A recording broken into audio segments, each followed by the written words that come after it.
Coach Inversiones, el sitio donde todos pueden invertir, presenta Al Pan Pan. En el Mostrador Podcast, debate y conversación para comenzar tu mañana. Al Pan Pan, con Mirna Schindler. Entrevistas con los actores de hoy. El Mostrador, el poder de la independencia.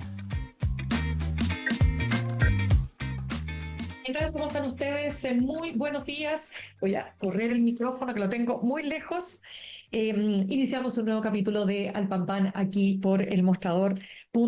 En un día que los analistas internacionales, los medios internacionales, ¿no es cierto?, están tratando de entender esta definición que hizo ayer Donald Trump, que se había logrado, ¿no es cierto?, un cese al fuego, que ya pareciera ser, ¿no?, que se terminaba con esta ofensiva bélica, donde finalmente ya sabemos, ¿no es cierto?, Donald Trump y Estados Unidos tuvo una última participación.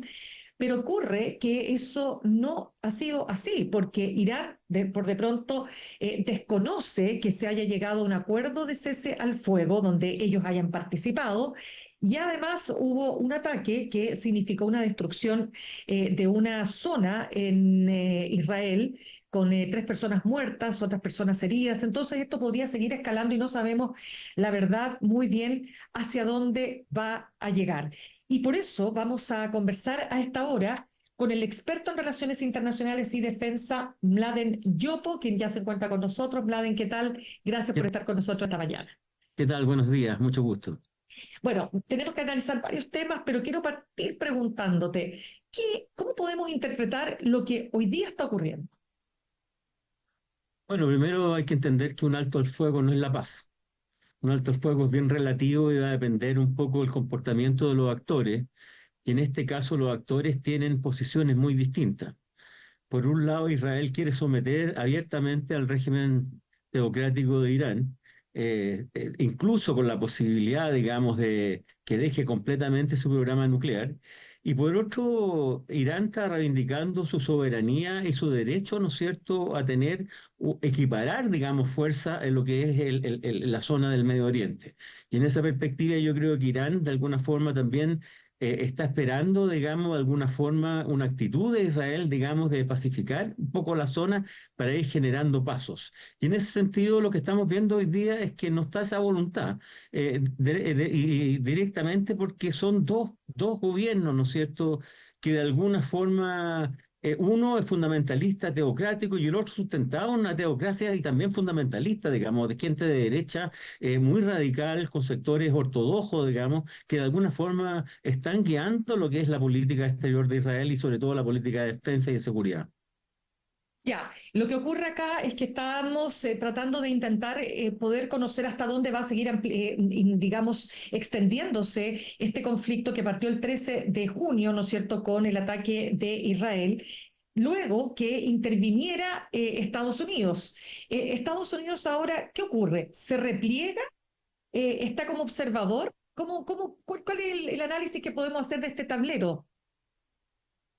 Lo que pasa es que Netanyahu cuando atacó, ¿no es cierto?, a partir de la operación León Joven, Noam Calavi, ¿no es cierto?, cruzó el Ujú. Rubicón.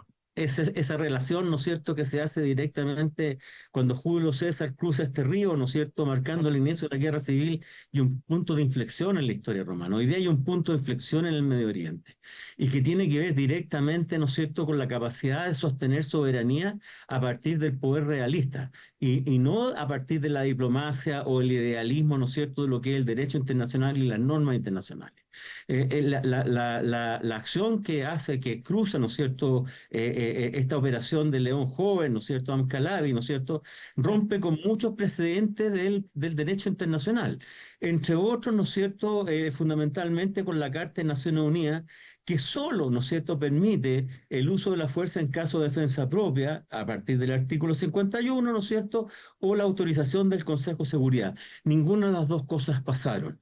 Y por otro lado, también rompe lo que son las convenciones de Ginebra y fundamentalmente el protocolo 1 adicional, el artículo 56 del protocolo 1 adicional que prohíbe específicamente los ataques con instalaciones nucleares. Por lo tanto, están marcando un fracaso de cualquier tipo de relación, más bien de lo que consideramos un poco las políticas idealistas o del idealismo. En esa perspectiva, lo que se ha establecido aquí es una política de fuerza. Y por lo tanto, Irán no va a dejar, ¿no es cierto?, su programa nuclear. Es imposible que lo deje, y así se ha probado que solo los países que tienen poder nuclear, como el caso de Corea del Norte, por ejemplo, que es un país hostil, digamos, un poco a la realidad internacional, puede mantenerse seguro y salvo sin ataques, digamos, porque tiene poder nuclear. Y eso es una realidad que se ha establecido en el mundo actual y que es un tema que de alguna forma va a preponderar una carrera nuclear importante. Y en esa perspectiva, Estados Unidos se encuentra frente a un dilema estratégico, no solamente por el desorden internacional y sobre todo en la zona, con las repercusiones, y no solamente por el precio del petróleo, sino por lo que puede incidir en otros países, digamos, de la zona, esta situación donde Israel va quedando cada vez más aislado. Hay una declaración de los países árabes, incluso suní, chií, digamos, conjunta en el sentido de varios países distintos, incluso Arabia Saudita, que ha sido un aliado tradicional de Estados Unidos, puede quedar aislado, pero también tiene una oposición interna. Hay una Ya. oposición interna importante de sectores, perdón, del MAGA y de sectores del propio Partido Republicano, ¿no es cierto?, como la congresista Marjorie Taylor Greene, ¿no es cierto?, entre otras, o Steve Bannon, o Alex Jones, que es el teórico de la conspiración, que de alguna forma están criticando fuertemente la incorporación de Estados Unidos a conflictos bélicos. A Estados Unidos lo nadie vienen los conflictos bélicos, ha estado mucho tiempo en Irak, y Irak sigue siendo un país relativamente desordenado. En Afganistán fue un atroz, digamos, lo que le ocurrió después de 10 años de intervención, y así sucesivamente. O sea, no quiere meterse en otro Vietnam o en otro Afganistán. Por lo tanto, hoy día hay un dilema fuerte, digamos, en términos de Estados Unidos, cómo defiende a su aliado estratégico en la zona, que en este caso es Israel. Claro, tú decías algo muy importante, Vlado, que tiene que ver con que también Netanyahu ve acá una oportunidad para derrocar al gobierno de Irán, pero ya sabemos lo que pasa con estos derrocamientos, terminan en fracciones, terminan en caos terribles, digamos, que tienen finalmente costos en la propia población civil, ¿no? Que es la que se está viendo afectada con toda esta locura que está ocurriendo en el mundo. ¿Podrá lograr ese objetivo Netanyahu? Yo no lo creo, no lo creo, porque en el fondo lo que tienden a hacer los conflictos, sobre todo cuando tienen que ver con la soberanía nacional, tienden a unificar al pueblo, tienden a unificar a las personas. Pensemos en el propio Israel nomás. Israel, de alguna forma, Netanyahu estaba muy cuestionado por temas de corrupción, por temas de derechos humanos, incluso por el genocidio que está cometiendo en Gaza, que no es un tema menor, que está directamente involucrado en este conflicto, digamos, y hoy día tiene cerca de un 80% de apoyo, siendo un gobierno bastante despótico, digamos. Y diría que son gobiernos donde incluso historiadores del Holocausto, como Boe y varios gallos y varias personas más, perdón, de alguna forma han dicho que esto es una situación que no tiene precedente en el siglo XXI. Entonces, que tenga un apoyo tan grande te refleja que de alguna forma en situaciones bélicas, en situaciones de inseguridad tremendas, digamos, los gobiernos tienden a acumular Claro. poder a través de esta congregación a partir de las inseguridades. Correcto. Ahora, ayer cuando Donald Trump se manifestaba, ¿no es cierto?, victorioso, ganando un punto político al decir, ven, yo ya tengo resuelto este tema. Eh, ¿Puede estar tan tranquilo hoy día Donald Trump? Es que Donald Trump de alguna forma cree que maneja el mundo como maneja una empresa. Y ese es un tema, el mundo no se maneja como una empresa, el mundo es bastante más complejo. Uno no puede descomplejizar, ¿no es cierto?, situaciones que son complejas, no puede trivializarlas, digamos. Y en ese sentido, él habla de cosas y hoy día se le da vuelta la tortilla, ¿no?, directamente. Y de repente Estados Unidos puede verse involucrado en una guerra que de alguna forma va a tener hartos costos internos, no solamente por la muerte de soldados, digamos, sino por las mismas consecuencias que tiene la guerra internamente, en términos de gasto, de crisis, digamos, en los soldados que vuelven, etcétera, etcétera, etcétera. Y por lo tanto puede tener una situación que de alguna forma se le revierta enormemente. Desde ya, su popularidad ha bajado a un 44%. Bajó, digamos, del ranking de los 50 al 44%, y eso es un tema no menor. Y quiere decir que no solamente por las medidas de deportación que está haciendo hoy día internamente, sino por este otro tipo de situaciones. Ya, pero de todas maneras Israel tiene un techo. Sin apoyo de Estados Unidos no puede avanzar tanto más en la ofensiva contra Irán. ¿Cómo ves si Estados Unidos se repliega? Primero, ¿lo ves posible? Uno, y dos, ¿cómo termina esto? Porque Irán dice que ellos van a terminar esto cuando efectivamente Israel cese lo que ellos han llamado esta agresión ilegal. Es una agresión ilegal, de hecho, una agresión ilegal que rompe todas las normas del derecho internacional, o sea, hay que nombrarla efectivamente por su nombre, más allá que lo diga Irán y que uno pueda estar en contra de un régimen teocrático, fundamentalista y autoritario, que es otra cosa distinta. Por lo tanto, es una agresión ilegal.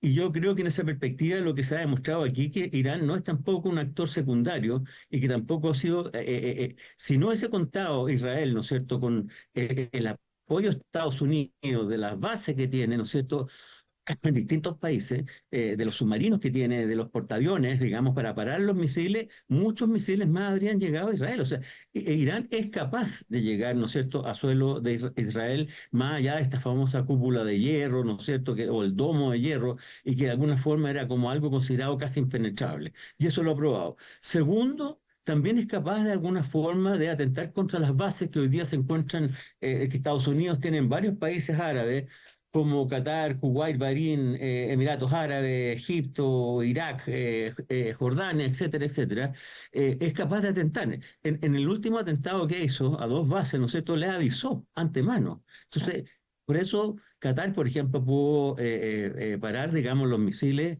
que estaba tirando Irán, que lanzaba Irán. Por lo tanto, ha demostrado que tiene una capacidad importante. Eso no quiere decir los daños que ha sostenido Irán son importantes y que la Fuerza Aérea y el tema del aire, digamos, un elemento importante de destrucción y que puede generar mucho daño a Irán. Pero y no nos olvidemos que Irán es un país grande, que tiene 10 veces más, más población que Israel, tiene una lucha en su cuerpo bastante larga, que fue la lucha con Irak, ¿no es cierto?, que duró más de 8 años, digamos, y por lo tanto tiene una capacidad bélica importante, tiene una industria que empezó a desarrollarla tempranamente, no solo misilística, sino también de drones y otro tipo de armas, ¿no es cierto?, tempranamente. Por lo tanto, es un país que puede resistir. Por otro lado, tiene, digamos, esta colaboración de países importantes, ¿no es cierto?, en caso de inteligencia, como caso, no me extrañaría que China o Rusia le estén dando inteligencia, sobre todo cuando China movilizó dos barcos con tecnología electrónica de captación, ¿no es cierto?, de todo tipo de espectros electrónicos, digamos, a la zona, o Rusia acaba el canciller de juntarse con con el primer ministro, perdón, con el presidente Putin, digamos, el canciller iraní. Iraní, Entonces, claro. yo creo que ahí hay un elemento, digamos, importante en términos de fuerza. Por otro lado, en este teatro no solamente se está jugando el tema de Irán, aquí se juega todo el resto de lo que pasa con los países árabes, incluso con Turquía. Y en ese sentido, las relaciones entre Israel y Turquía son bastante malas en general, y Turquía es parte de la OTAN también, ¿eh? O sea, ahí Claro. estamos involucrando a otros actores. Y también, ¿no es cierto?, aquí se juega también un poco cómo están viendo las actuaciones de Estados Unidos, países como el caso de China y sus disputas, por ejemplo, frente al tema de Taiwán u otros temas, digamos, que están hoy día muy calientes en la zona, sobre todo del Asia-Pacífico. Entonces, yo creo que aquí hay un tema bastante mayor que está en juego. Ya, dicho eso, fíjate que Donald Trump ha dicho lo siguiente, dice, está esperando ver cómo van a reaccionar los países de América Latina. Dice, Estados Unidos pide a América Latina que elija de qué lado van a estar en el conflicto con Irán. Y te lo planteo porque ha habido algunas críticas respecto de el apresuramiento que tuvo el presidente Boric para condenar este ataque de Israel y, por supuesto, de Estados Unidos contra Irán. Bueno, a mí me parece decir que en el fondo fue un apresuramiento me parece absurdo. ¿Ya? Absurdo porque parte de nuestra política exterior siempre ha sido condenar los ataques que de alguna forma van contra el derecho internacional, contra el multilateralismo fundamentalmente, y contra la solución pacífica de las controversias. Chile, por lo menos del retorno a la democracia, ha tenido esa actitud persistentemente. Entonces me parece absurdo y me parece más bien un aprovechamiento político, ¿no es cierto?, la crítica hacia el presidente por criticar este ataque, que además contraviene las normas de Naciones Unidas. contravienen las Naciones Unidas como principal marco de seguridad del mundo, digamos. Por lo tanto, si no criticamos este tipo de situaciones, viviríamos en un mundo de la selva, un poco en un mundo hobbesiano, digamos, ese mundo de la lucha por el poder crudo, digamos. Y ahí se incentivan carreras armamentistas, se incentivan luchas, digamos, y conflictos, resolver el conflicto por la fuerza. Si no hay un mínimo civilizatorio, digamos, el cual se defienda, que son las normas del derecho internacional, precisamente consagrado en las Cartas de Naciones Unidas, que fue un elemento que de alguna forma trató de buscar elementos de compromiso de los países para poder lograr una convivencia pacífica y armónica, ¿no es cierto?, en el mundo, es imposible que podamos vivir. Por lo tanto, el presidente lo que ha hecho es consagrar eso. Ya, pero ¿qué pasa con Estados Unidos, con un personaje como Trump, y que está súper tensionado y tironeado, ¿no es cierto?, por los grupos que también están divididos en Estados Unidos, tal como tú planteabas, ¿no? Aquellos que evidentemente no quieren que Estados Unidos se involucre en ninguna guerra y aquellos que sí, los llamados halcones, ¿no? Estos neoconservadores belicistas, me decía ayer un analista español. ¿Qué puede hacer también un país como Chile, ¿no? ¿Hasta dónde uno tiene que tener ojo con lo que se haga con respecto a este país y a esta Tal como administración? lo ha hecho, tal como lo ha hecho el presidente, como lo ha hecho la Cancillería, que condena, por ejemplo, el ataque de Hamas, ¿no es cierto?, a Israel, como condena, ¿no es cierto?, la respuesta que está dando Israel hoy día en Gaza u otros países, digamos, donde no se respetan las normas básicas, ¿no es cierto?, de las convenciones de Ginebra frente a la guerra o el derecho internacional en sí, digamos, donde se está Ya. usando el hambre, ¿no es cierto?, donde se está usando la sed, digamos, como un elemento de guerra. Es decir, el presidente ha condenado todos aquellos temas que en el fondo contravienen, ¿no es cierto?, actos mínimos civilizatorios o de convivencia en el mundo. Y eso es un tema no menor. Ahora, el tema que a uno lo pongan sobre estás conmigo o contra mí es un tema muy dual, muy de guerra fría, muy absurdo, en un mundo complejo, en un mundo diverso, de alianzas múltiples. Pensemos, ¿no es cierto?, en el caso de los BRICS, por ejemplo, que es una alternativa supuestamente al orden internacional de Estados Unidos, ¿no es cierto?, cómo funciona con India. India es parte de los BRICS, pero India también es parte, ¿no es cierto?, de pactos militares que tiene con Estados Unidos en estrategia, en alguna forma de contención de China, sobre todo en lo que es el el Indo-Pacífico que llaman, ¿no es cierto? Entonces, Ujú. al final, las alianzas hoy día son alianzas flexibles que tienen que ver con intereses, tienen que ver con posiciones y valores. Ya, ya que lo mencionas, Mlado, hablemos del BRICS, porque el presidente ya ha dicho que va a participar en esta reunión, pero hay mucha crítica, por supuesto, más fundamentalmente proveniente de la oposición, respecto de este evento en el que, bueno, recordemos, el BRICS está formado por Sudáfrica, Rusia, Brasil, ¿no es India, cierto? Rusia, Rusia, India India, China, y Sudáfrica, China. hay varias naciones más, Arabia Saudita, Emiratos Árabes, Egipto, Etiopía, Indonesia. Ahora hace poco en la reunión de cancilleres se sumaron Bielorrusia, Bolivia, Kazajistán, Cuba, Malasia, Ya, Nigeria, Tailandia, Uganda, Uzbekistán. El último se ya. sumó fue Vietnam, incluso más. Ujú. Lula está de alguna forma tratando de lograr, ¿no es cierto?, que países como el caso de Hungría, Francia y otros más se unan como miembros no permanentes, como miembros, Correcto. digamos, que acompañen, digamos, los BRICS. Ya, pero ¿por qué? A ver, analicemos el BRICS. ¿Por qué es importante o por qué puede ser una, no sé, amenaza? Porque aquí hay dos posturas. Unas que dicen hay que tener un vínculo con esta organización, otros que dicen que no conviene. Yo creo que hay mucho prejuicio, yo creo que hay mucho sesgo ideológico detrás, de alguna Ya, forma generado porque, no sé, supuestamente el comunismo se viene o los países de alguna forma están cuestionados, como el caso de Rusia y China. Pero sin embargo, China es nuestro principal socio comercial y nosotros queremos tener buenas relaciones con China, digamos. Pero en el BRICS no solamente funciona China, funciona la principal o la más grande democracia del mundo, que es India, que es el país con más habitantes, ¿no es cierto? Los BRICS hoy día son casi un 50% de la población mundial, 42% del PIB mundial, cerca del 28% del comercio, 44% de la oferta de petróleo, etcétera, etcétera, etcétera. Tiene bancos, digamos, ¿no es cierto?, de alguna forma son capaces de entregar dineros, digamos, con otras condiciones que lo que hacen las estructuras que surgieron en Bretton Woods como el Fondo Monetario Internacional y el Banco Mundial, digamos. O sea, es un elemento que permite, ¿no es cierto?, es una alianza flexible. Los BRICS no son una estructura rígida, como son ciertas estructuras que tienen que todos los países seguir sus normas. Aquí cada uno sigue las normas que quiere y como quiere hacerlo, digamos, sobre la base, evidentemente, de un respeto. Y ahí se conforman, por ejemplo, de repente alianzas minilaterales que llaman a partir, ¿no es cierto?, de usos, digamos, o intereses comunes. Y en ese sentido se parece un poco más, digamos, a lo que fueron el grupo de los no alineados durante la Guerra Fría, ¿no es cierto? Y que contribuyeron mucho al fondo a generar una tercera postura dentro de este sentido bipolar.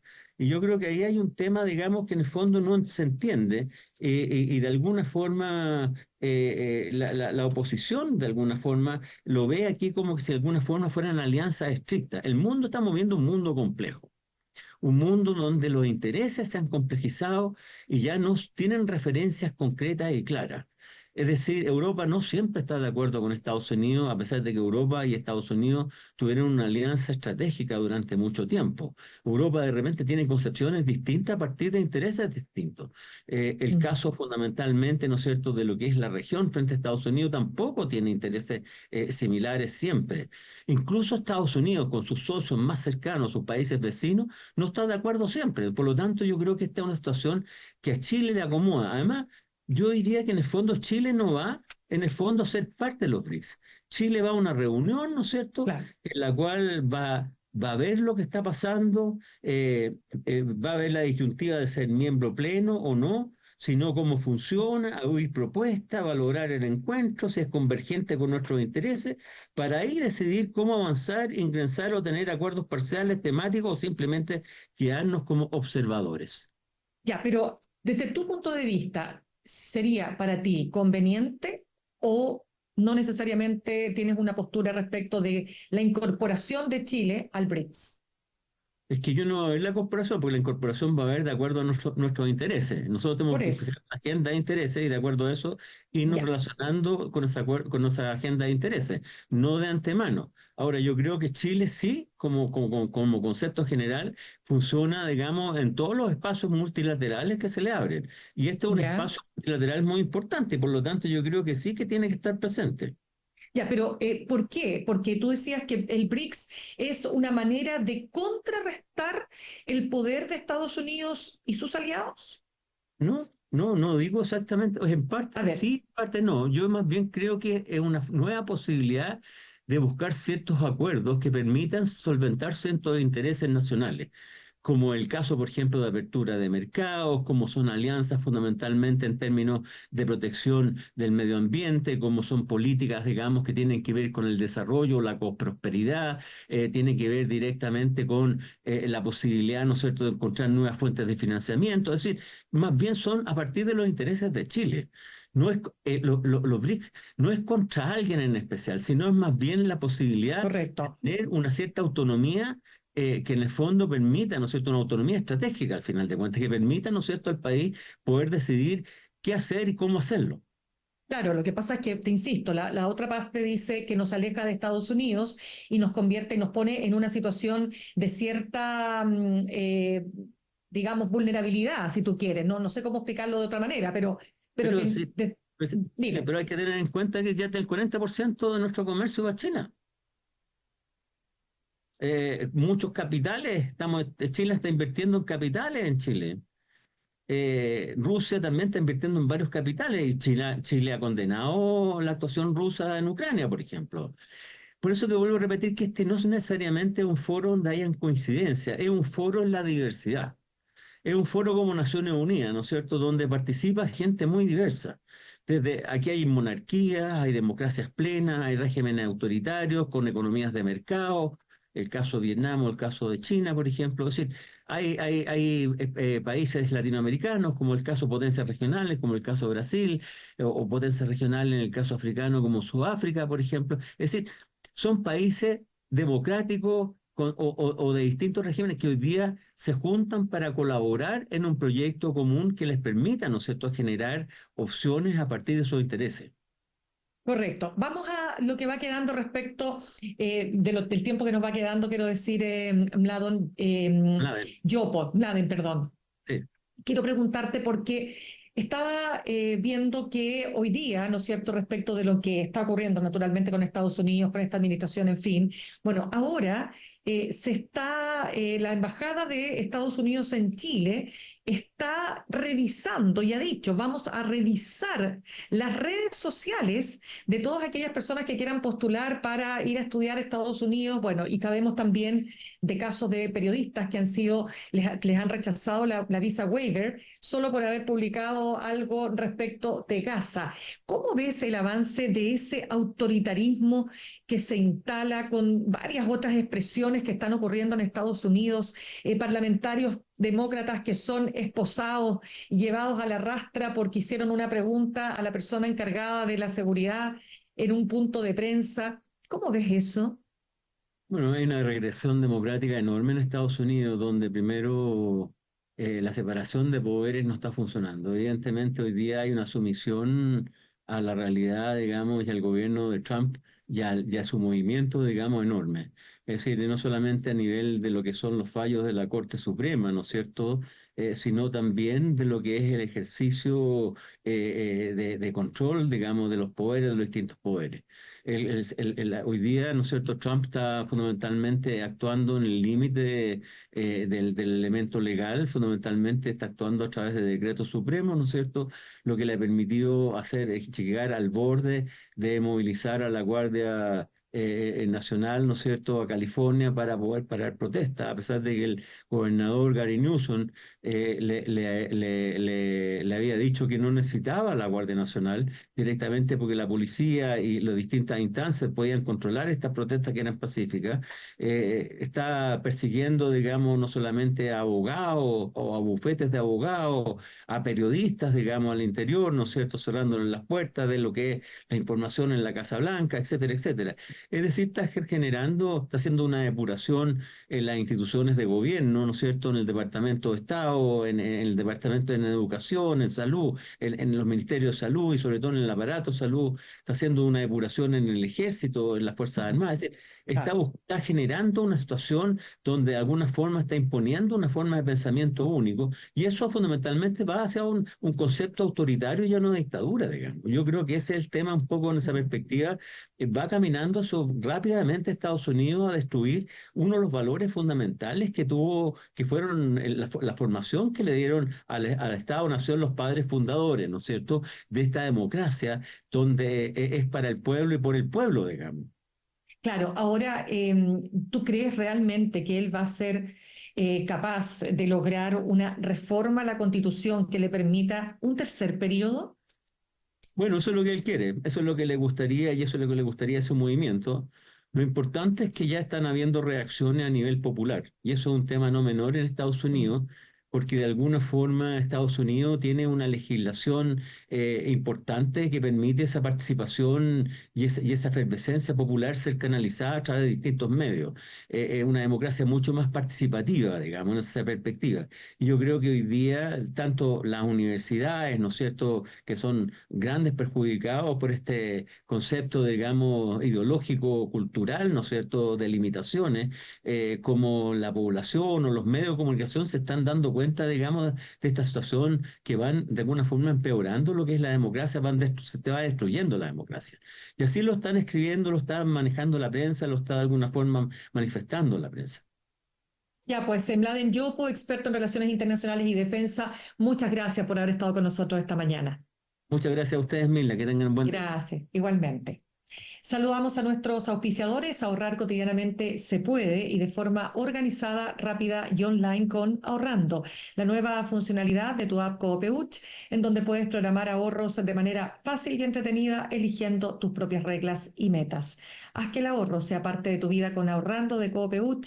Más información en coopeuch.cl. Nos vamos a ir al corte y al regreso vamos a entrar de lleno en este informe de Contraloría que detectó una serie de irregularidades o desorden fiscal por más de 1,5 billones de pesos. Esto compromete a distintas reparticiones, las gobernaciones, carabineros, el gobierno central, las municipalidades. Al regreso vamos a estar analizando, digo, este tema con el director ejecutivo de América Transparente, Juan José Laya. Ya volvemos. En instantes, una nueva entrevista en Al Pan Pan con Mirna Schindler por El Mostrador Podcast, el poder de la transparencia.